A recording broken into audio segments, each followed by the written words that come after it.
guys, it's Tommy here and welcome to a brand new Liverpool video where we have breaking news. The Daily Mail is reporting that Liverpool tried to sign Real Madrid midfielder Federico Valverde for £86 million in the last 2 days of the transfer window. But the big question, and of course the bid was rejected because Real Madrid thought that he should be worth more, but the big question is, why did Liverpool leave it so late to go for Valverde, who is one of the best midfielders in the Real Madrid team? And according to this report in the Daily Mail, and other newspapers are also reporting this, Liverpool tried to make a bold last-ditch attempt to sign Valverde. And let me know, guys, if you were in charge of Liverpool, which midfielder would you sign in the January transfer window? Because it's more and more likely as the days go by, and journalists are reporting this, that Liverpool are going for a big midfielder signing. And Valverde has been linked with Liverpool many times before,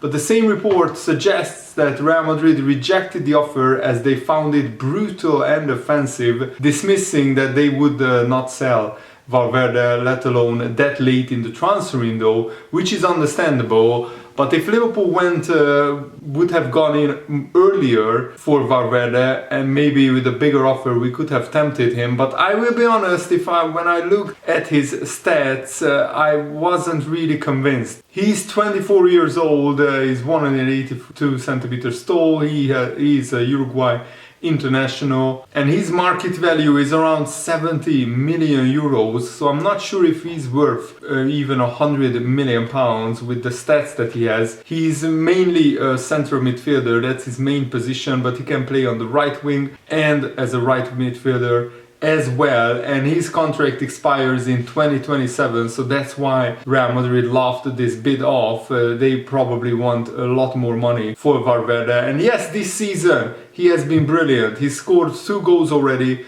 got 2 assists, so it looks like his attacking potential is much better, but his overall stats are not really impressive. Especially for 100 million pounds, you would want a player who is a centre midfielder and not mainly a defensive midfielder to have much better stats. To have only scored 11 goals and got 14 assists in 229 games is not really that impressive. And I mean, looking at last season, Valverde played 46 games and he scored 1 goal all season and got 2 assists, and one of the assists was in the Champions League final, I think, for the winning goal against Liverpool, which was really painful. And here is the report coming from Spain, from Diario AS, that Liverpool made a bid of 86.5 million for Federico Valverde in the final 2 days of the summer transfer window.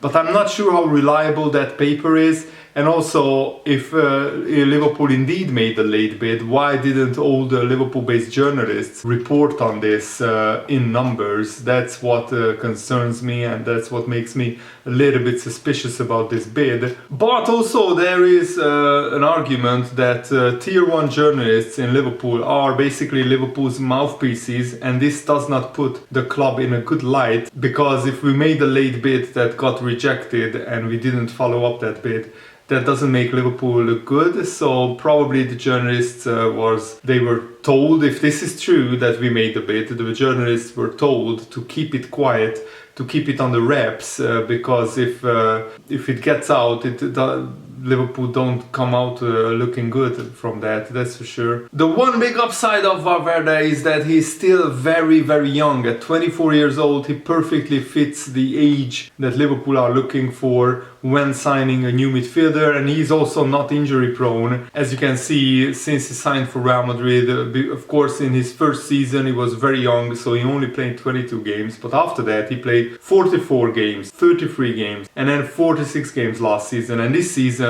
he's getting a lot of game time, and already he has 2 goals in 7 games, and also he played 42 games for the Uruguay national team, scoring 4 goals in the process as well. But he's not really a prolific goal scorer. That's why I would be hesitant in dropping 100 million on him. If I had to choose, I would definitely choose Jude Bellingham. Fabrizio Romano again said that Liverpool will try to sign him in the January transfer window. But Valverde is a winner. He has won 2 Spanish leagues, Champions League, 2 Spanish Super Cups, UEFA Super Cup, a Club World Cup trophy as well. So he has a lot of trophies and titles with Real Madrid. And Valverde is very, very important to Carlo Ancelotti and the Real Madrid project. So if Liverpool were serious about signing him, we wouldn't have launched a late bid with 2 days left in the transfer window, because if Real Madrid sold Valverde with 2 days left in the transfer window, the fans would have been gone absolutely mental. So it's a little bit of a bummer if Liverpool indeed did do this. That why did we think Real Madrid would sell one of their most important midfielders with 2 days to go in the transfer window? But maybe this bid was made, so we have shown our interest to Valverde himself, and maybe this is just laying down the groundwork for a potential January transfer or for a potential transfer next summer. But yeah, let me know whether you believe this bid happened or whether it's just paper talk. But there is a scenario where Liverpool could get Valverde, because Valverde remains in fierce competition with Luka Modric, Casemiro went to Real Madrid, Toni Kroos, Camavinga, Tchouaméni, Dani Ceballos, even Marco Asensio, who is definitely out of the Real Madrid pecking order, or he's out of the Real Madrid regular first team players at the moment, and he's also very upset. If Valverde loses his starting place and becomes a bench player, then he could angle for a move away from Real Madrid, because at 24-25 years old, entering the peak years of his career, Valverde would definitely want to play regular football. So Liverpool have to think long and hard about which midfielder to target in the January transfer window, that's for sure. And I really hope we see more of this guy, Artur Melo, because I think he could be a really, really important player for Liverpool going forward. And Get Spanish Football News is also reporting that Jurgen Klopp wanted to sign Federico Valverde from Real Madrid. And Real Madrid really showed how important Valverde is to them, because even though his contract expires in 2025, so Valverde still had 3 years left on his contract, they extended his contract with a new €1 billion release clause to 2027. So that makes this Valverde transfer deal very unlikely, because it doesn't look like Real Madrid want to sell him anytime soon. As I said, the only scenario if Valverde gets out of the Real Madrid starting 11, if he becomes a bench player, and if he is very upset and he wants to leave Real Madrid, that's the only scenario where I see Real Madrid even entertaining a sale.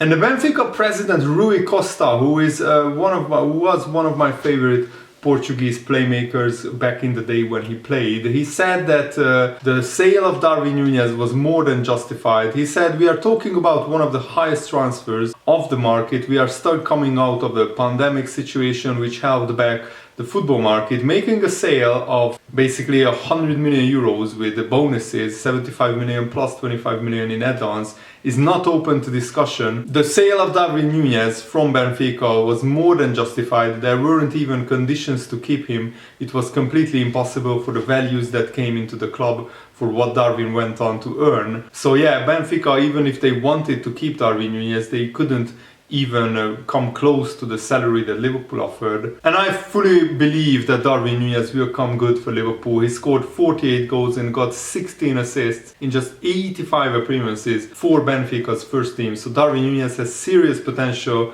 He's just needed to be given time and patience, and hopefully the Liverpool fans will give him that. And football pundit Pat Nevin has expressed concerns about the number of games Mo Salah is being forced to play. "I always worry about players like Salah," he said. "He never gets a break. He plays over summers, huge number of games every year, and he's just human. He's normal, he's a bloke. It's going to wipe him out at some point in time." There has been games you have watched Salah, and however brilliant he is, he just looks gone. That's not me slaughtering him, that's me saying the guy needs to be managed correctly. I think that's the case with the number of players. But I think this break that Liverpool have right now, it will give players enough time to really gear up towards the big second half of the season. And also remember what is really crucial: Salah is getting 1 month off with the World Cup because Egypt hasn't qualified, and I think that is exactly what Salah needs. And we could have a really hungry, really sharp, really well rested Salah in the second half of the season after the World Cup, because many players will be exhausted coming back from the World Cup, and Salah will hopefully be well rested and ready to go. And I also laughed and loved Jurgen Klopp's response when he was told that Todd Bowley, the new Chelsea owner, who has been in English football for 2 minutes, and he already suggested an all-star Premier League game, a North versus South all-star Premier League game. Can you imagine? On the same team, Man United, Liverpool, Everton players. On the same team, Tottenham, Arsenal and Chelsea players. Absolutely bonkers suggestion by Todd Bowley, and Jurgen Klopp said he doesn't hesitate, he doesn't wait long.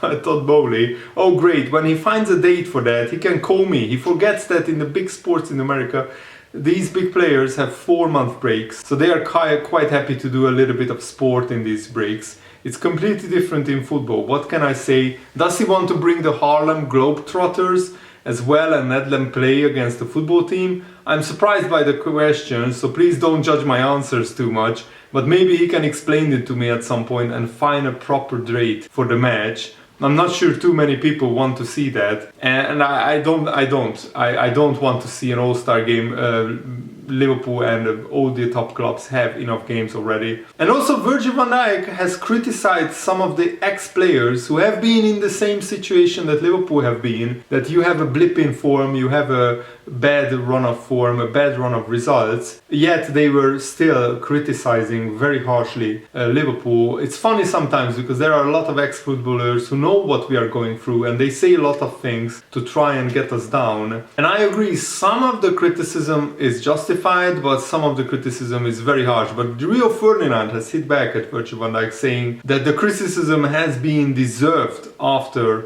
Liverpool's dreadful results and dreadful performances. And Danny Murphy said that Virgil van Dijk is not playing as his best self. He hasn't been up to his level after his injury. The injury, which is a huge one, he has come back from, although he's not had problems in missing games. I think psychologically he's not in the same place. What I mean by that is not wanting to be as physically engaged with players and tackles, although he had the studs one at the weekend. He's playing within himself a little bit and protecting himself a little bit without knowing it. I've played with many players who have had ACL injuries before, and when they come back you can see them doing it, but it's subconscious. And I think the more time Van Dijk plays, then the more it will go away, in my opinion. But I fully agree that Danny Murphy said we are talking about someone who has set ridiculously high standards, and even when he's dropping below them at the moment, he's still brilliant compared to a lot of other centre-halves. So I think we should give Liverpool and Van Dijk in particular time to get it right this season. And I think this break will benefit Liverpool, and when we come back from the international break, hopefully we don't get more injuries, but the injured players, some of them will come back fit, and then Liverpool can really attack